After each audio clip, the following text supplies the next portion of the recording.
Mulai. Bersedia. Beri salam kepada Ibu Guru. Assalamualaikum warahmatullahi wabarakatuh. Waalaikumsalam warahmatullahi wabarakatuh. Silakan duduk anak-anak yang dulu. Baiklah, sebelumnya ketua kelasnya silakan pimpin temannya untuk berdoa sebelum memulai pembelajaran.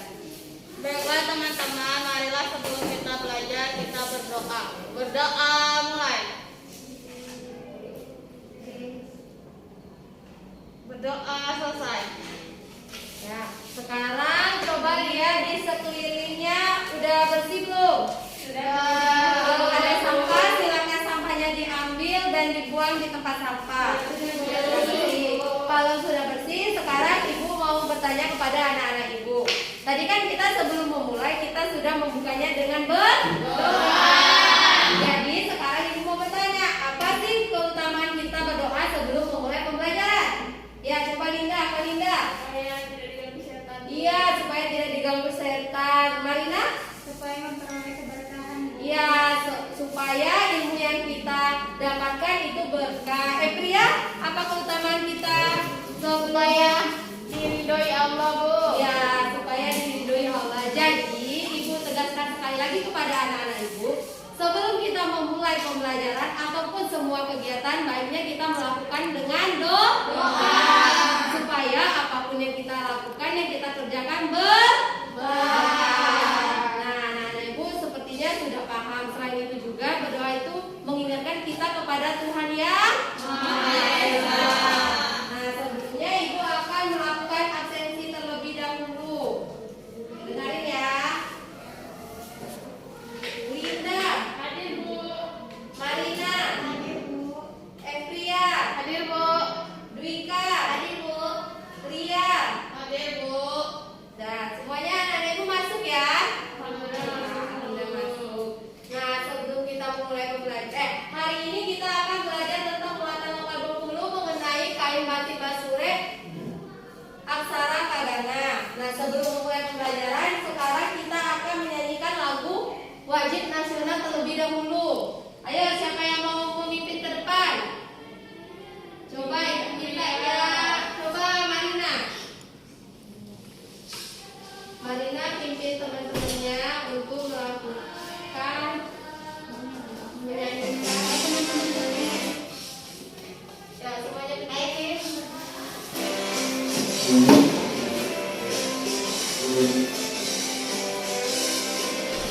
Garuda Pancasila, akulah pendukungmu.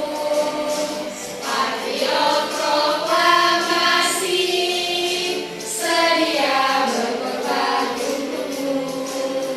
Pancasila dasar negara, rakyat adil makmur sentosa, pribadi bangsaku. Ayo maju, maju, ayo maju, maju, ayo maju, maju. Sudah. Ya, sekarang tadi kita udah apa anak-anak? Pancasila. Ada yang tahu nggak kenapa kita sebelum memulai pembelajaran inti kita harus menyanyikan lagu nasional? Ayo coba Marina apa? Meningkatkan rasa cinta tanah air, Bu. Ya, meningkatkan rasa cinta tanah air. Linda apa Linda? Meningkatkan rasa nasionalisme dan patriotisme. Iya, meningkatkan rasa nasionalisme dan patriotisme. Selain itu juga kita harus menyanyikan lagu wajib nasional ini untuk mengingat jasa para pahlawan. Dimana seperti yang kita ketahui, para pahlawanlah yang membawa kita ke kehidupan yang lebih baik saat ini dan merdeka. Nah, minggu kemarin anak-anak sudah belajar tentang batik basure. Hari ini kita akan membahas tentang aksara kagananya. Sebelum kita memulai, ibu mau ada satu perwakilan anak-anak ibu untuk melakukan tepuk PPK dan salam PPK. Coba siapa yang mau maju? Linda.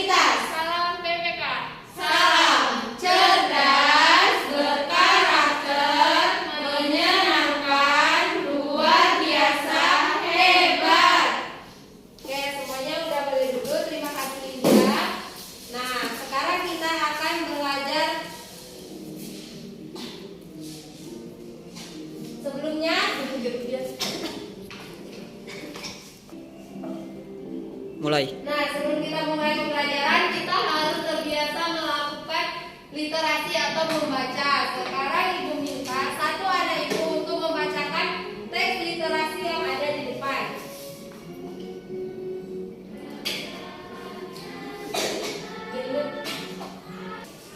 Mulai. Baiklah, sebelum kita memulai pembelajaran, kita harus terbiasa melakukan literasi atau membaca. Nah, sekarang Ibu minta satu anak Ibu untuk membacakan teks literasi yang ada di depan. Coba di belakang Marina itu siapa namanya? Epria. Silakan Epria baca. Baca dari sini aja, Bu. Ya.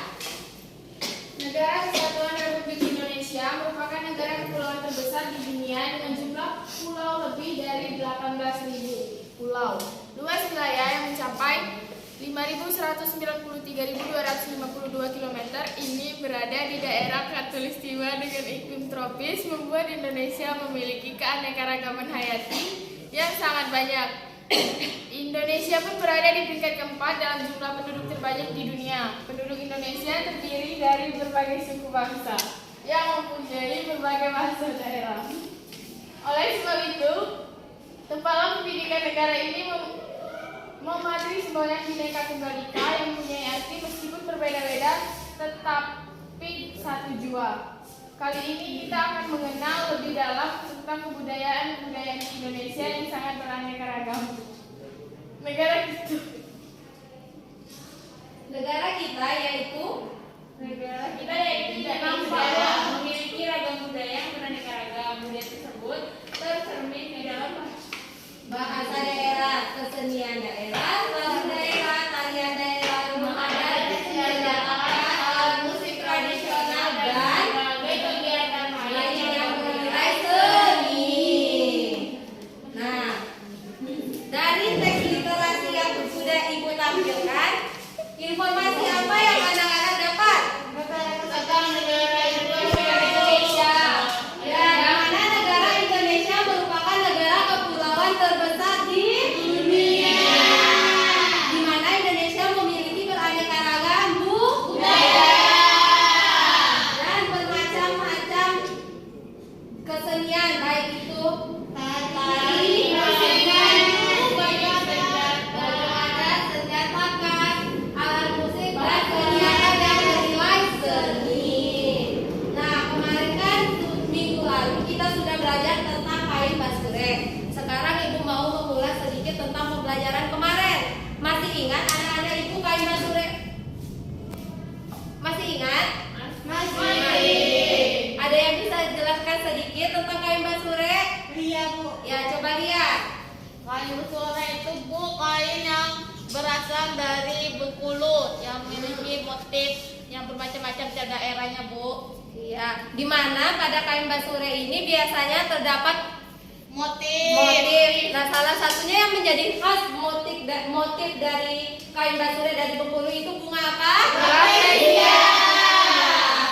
Kenapa bunga rafflesia menjadi ciri khas dari Bengkulu? Karena bunga dari Bengkulu. Di Bengkulu dan di Kalimantan.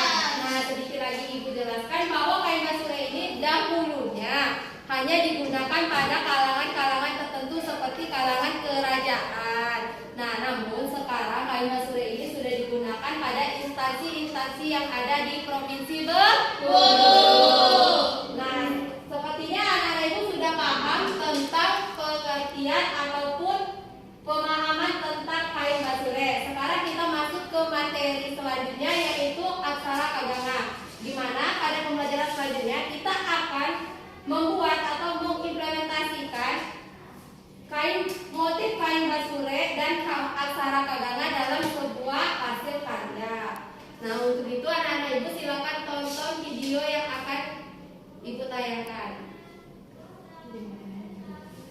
Perhatiin ya. Ya, Bu.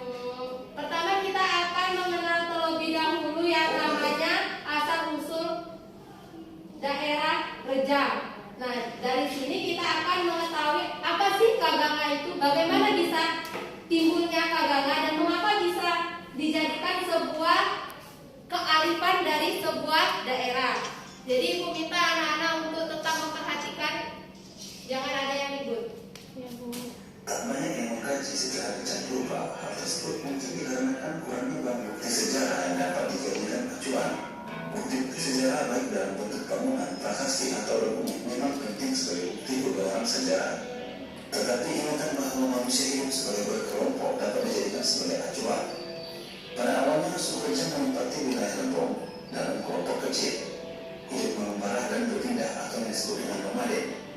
Kehidupan mereka sangat bergantung dengan lingkungan alam. Suku Rejang dapat dikategorikan ke dalam dua bagian, yaitu Rejang pesisir dan Rejang pedalaman atau pegunungan. Suku Rejang pesisir menempati wilayah asal yaitu Lempong dan Rejang Lempong yang sekarang. Perkembangan suku Rejang ditandai dengan hubungan perdagangan dengan pedagang Inggris yang datang ke wilayah pesisir Bengkulu sekitar akhir abad ke-7. Secara geografis, suku Rejang kini sebagian besar mendiami wilayah provinsi Bengkulu, yaitu Kabupaten Lempong, Kabupaten Rejang Lempong, Kabupaten Kepahyang, Kabupaten Bengkulu Tengah, Kabupaten Bengkulu Utara, Tebing Tinggi, Kabupaten Pakawang, dan di daerah Hulu Sungai Rawas, Kabupaten Musirawas.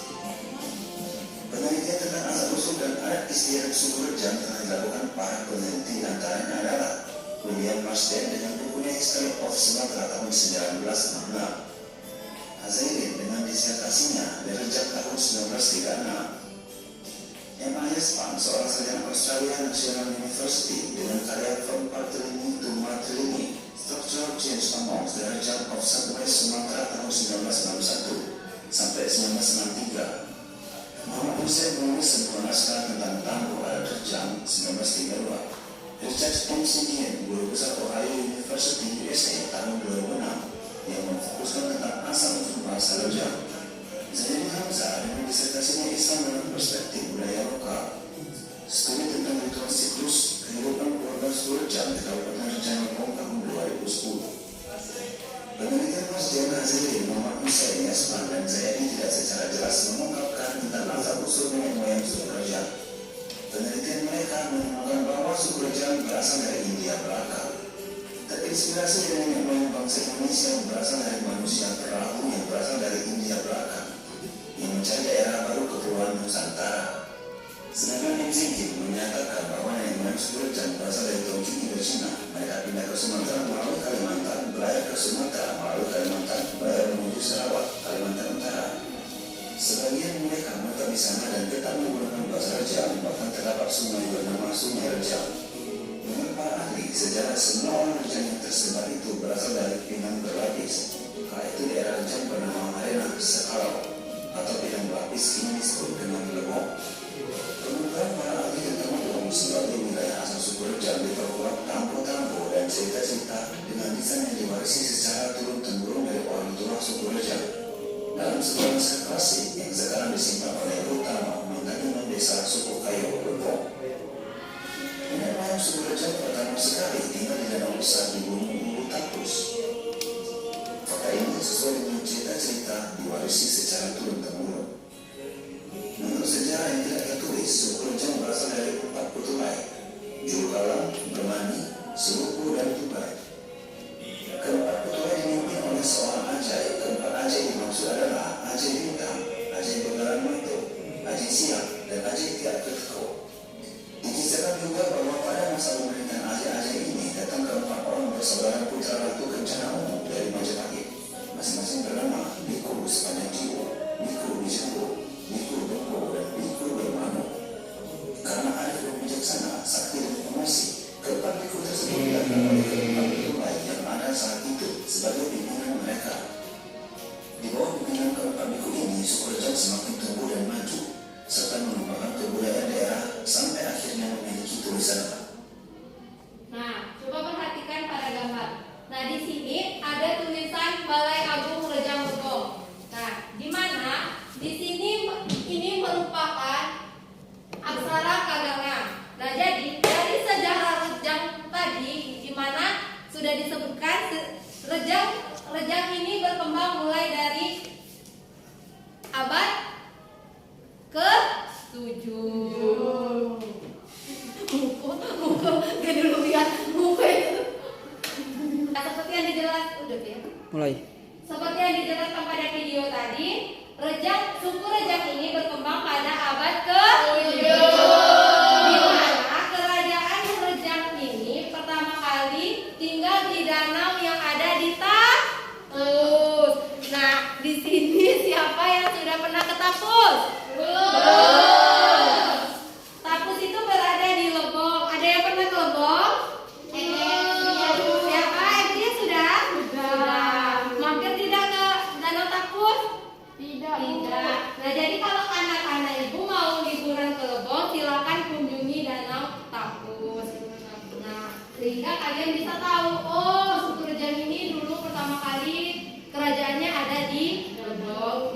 berada di tabung.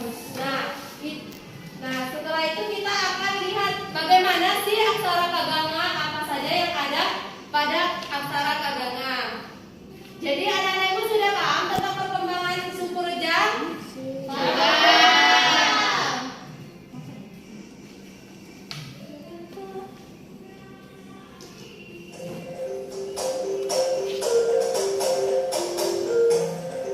Selamat datang pada channel Samsito. Pada materi kita kali ini kita akan membahas materi tentang aksara kaganga rejang, yaitu suatu tulisan asli dari suku Jukak di daerah Rejang Lombok. Kita langsung masuk ke materi. Aksara kaganga. Nah, ini merupakan aksara kaganga rejang. Nah, di sini ada beberapa aksara yang harus anak-anak ibu ketahui dan pahami. Silakan sekarang dicatat di bukunya, di mana ada huruf aksara ini. Silakan dicatat.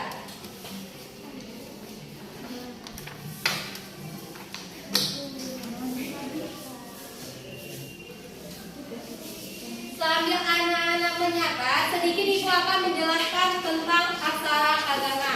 Di mana aksara kaganga ini, perhatiin dulu. Di mana aksara kaganga ini berbeda dengan huruf yang biasa kita gunakan, yaitu huruf abjad. Nah, di mana abjad itu kan satu dari kesatuan, misalnya A, B, C, D sampai Z. Tapi pada aksara kaganga ini dia menggunakan kata-kata yang berbeda, tidak ada A sampai Z itu tidak ada, tapi dia menggunakan kata-kata seperti ini. Kelihatan tidak? Kelihatan.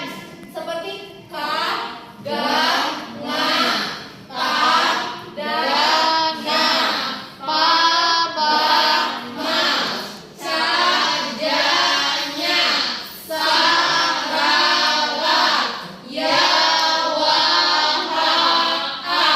Engkau. Paham? Paham. Nah, ini merupakan kalau kita masukkan ke dalam abjad, ini merupakan huruf abjadnya. Tapi ini merupakan yang kedua, kita ada tentang huruf nyimbang atau khusus digunakan dalam bahasa rejang. Misalnya seperti dalam bahasa Indonesia itu ada kata kemudian jangan bukan kalau dalam. Lanjut.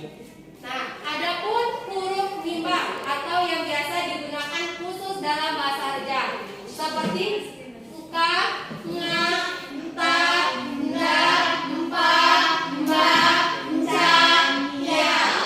Nah, dari huruf-huruf ini udah dicatat semuanya? Sudah. Jika sudah dicatat, kalian harus bisa memahami apa perbedaan dari ka, ga, nga. Jadi sehingga kalian bisa membuat sebuah kalimat menggunakan aksara kaganga. Paham? Paham. Nah, sekarang coba pahami dulu aksara kaganga yang sudah kalian tulis tadi. Udah semuanya? Sudah. Nah, sekarang ibu sedikit memberi penjelasan tentang perubahan bunyi pada aksara kaganga. Di mana? Misalnya huruf K. Ini kan huruf K. Kelihatan? Kelihatan. Di mana huruf K itu kan berdiri sendiri seperti ini. Kelihatan? Nah, ketika diberi tanda titik, maka bunyinya akan berubah. Misal, ibu beri titik di sini. Kelihatan? Maka ini kita tidak baca lagi K, melainkan Ki. Apa bacanya? Ki. Berarti jika di aksara kaganga ada titik di samping, itu dibacanya I. Nah, sekarang ini huruf apa? Da. Jika ibu beri titik di samping, bacanya Di. Kemudian selain titik di samping, juga ada tanda titik di atas. Ini, misalnya ini. Mari kita pakai ya. Kita mulai dari awal. Ini huruf K. Kalau ibu beri titik di atas, bacanya menjadi ki. Di atas kan tadi di samping ki. Kalau di atas itu penambahan e. Penambahan apa? Jadi bacanya kang. Apa bacanya? Kang. Kang. Kakak. Nah, sudah paham? Nah, sekarang silakan anak-anak catat di bukunya tentang imbuhan yang ada pada aksara kagama. Akan ibu tuliskan di papan tulis.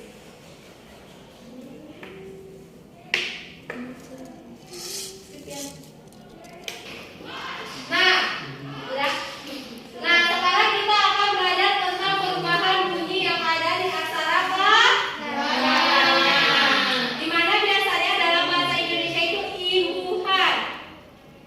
Paham anak-anak ini tentang imbuhan? Nah, jadi sekarang ibu akan menjelaskan sedikit.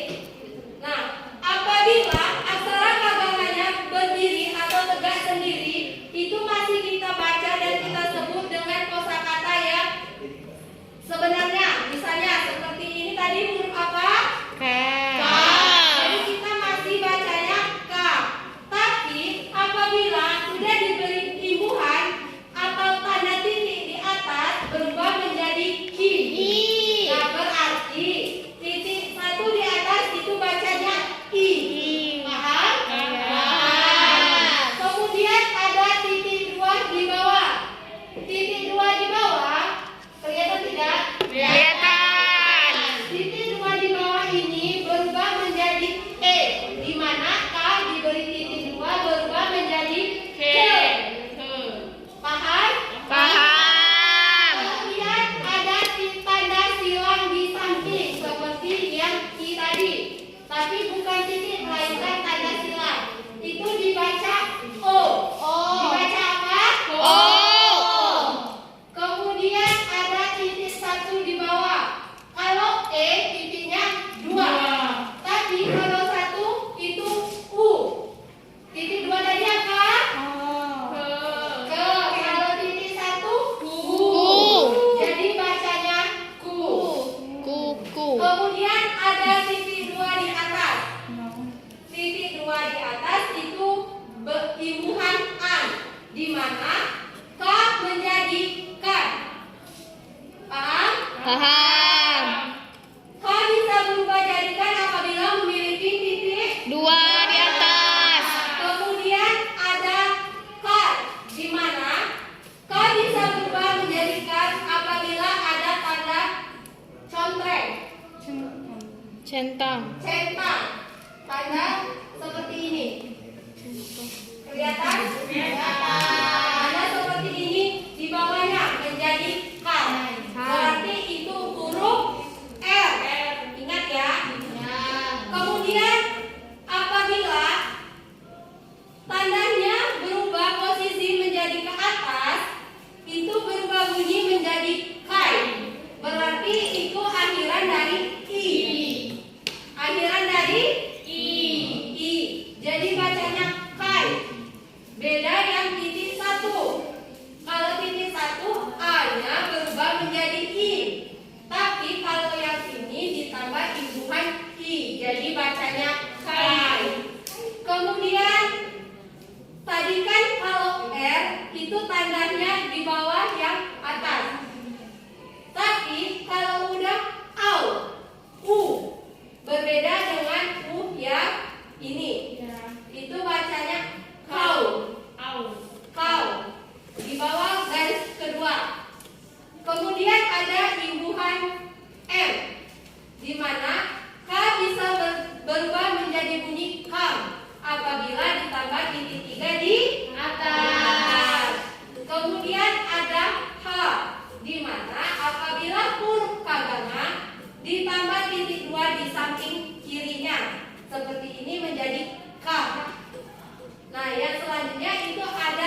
maju.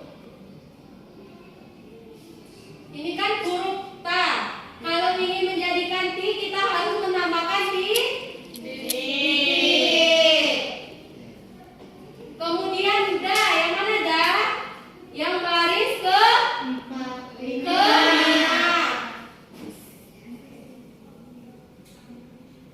Nah, di sini kan tidak ada imbuhan yang mengakhiri ka kecuali dimatikan. Jadi kita cari huruf ka yang bisa mematikan, berarti kita menggunakan huruf ka diberi bulatan di sampingnya.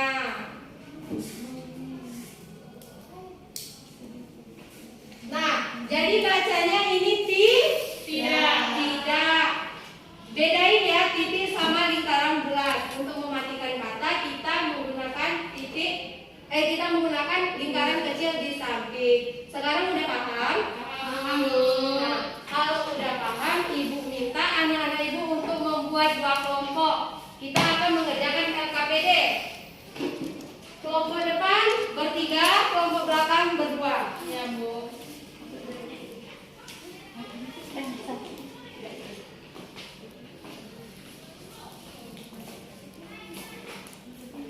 Kalau ada yang tidak tahu atau belum hafal tentang aksara gagal-gagalnya, silakan lihat di papan.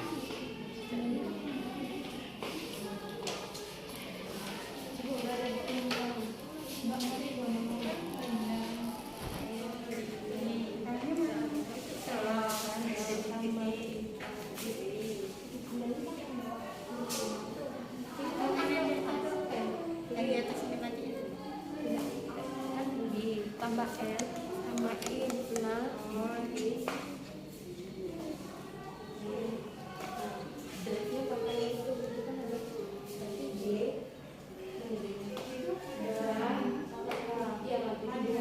Itu mati kan hal belakang. Coba.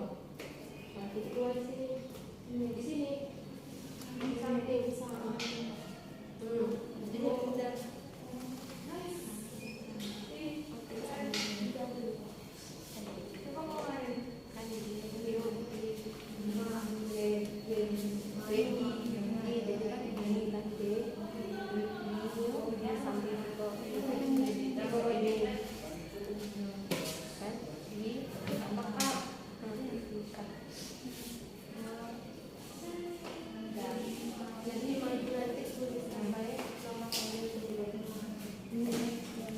Udah selesai? Sudah.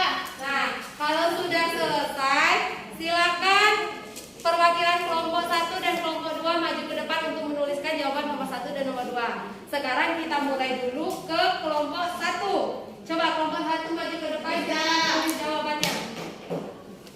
Nama tiga orang ya, Bu. Ya, tulis.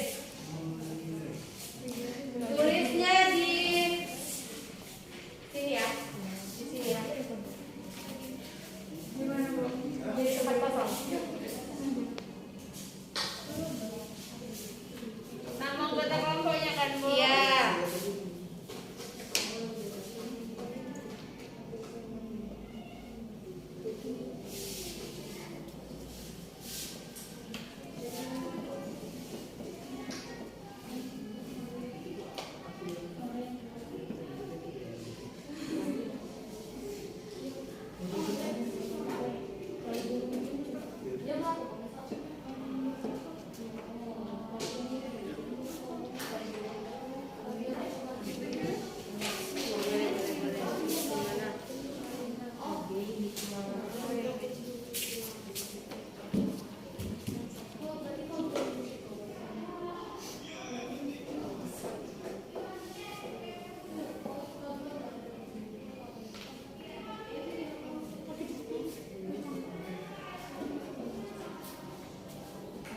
Untuk kelompok 2 silakan maju tulis di atasnya.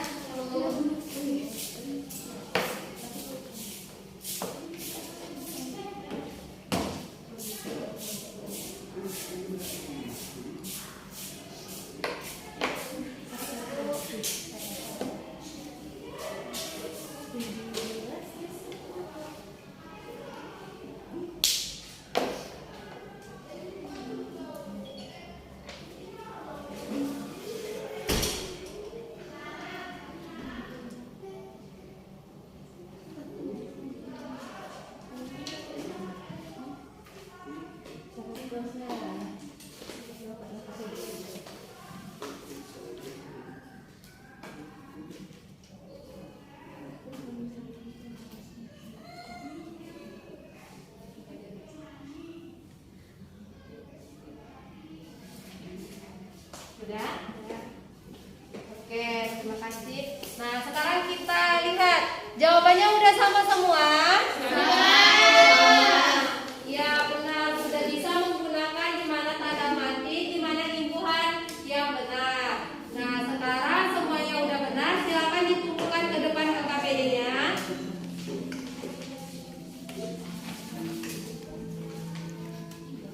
Oke.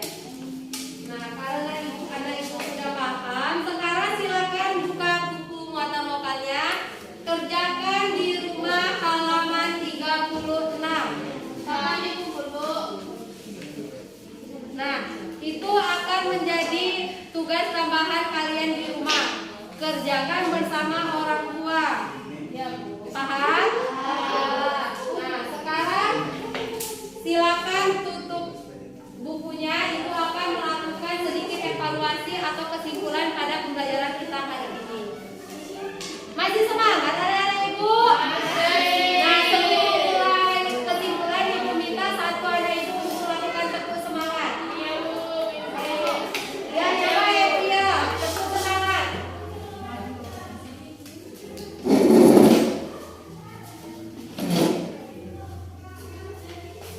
Teman-teman, ayo berdiri kita sini.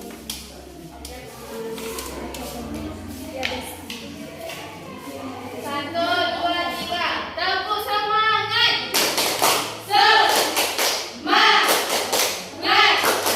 Semangat. Dah, sekarang Ibu kan masih semangat. Nah, jadi Ibu akan sedikit memberi kesimpulan atau mengingat kembali pembelajaran kita hari ini.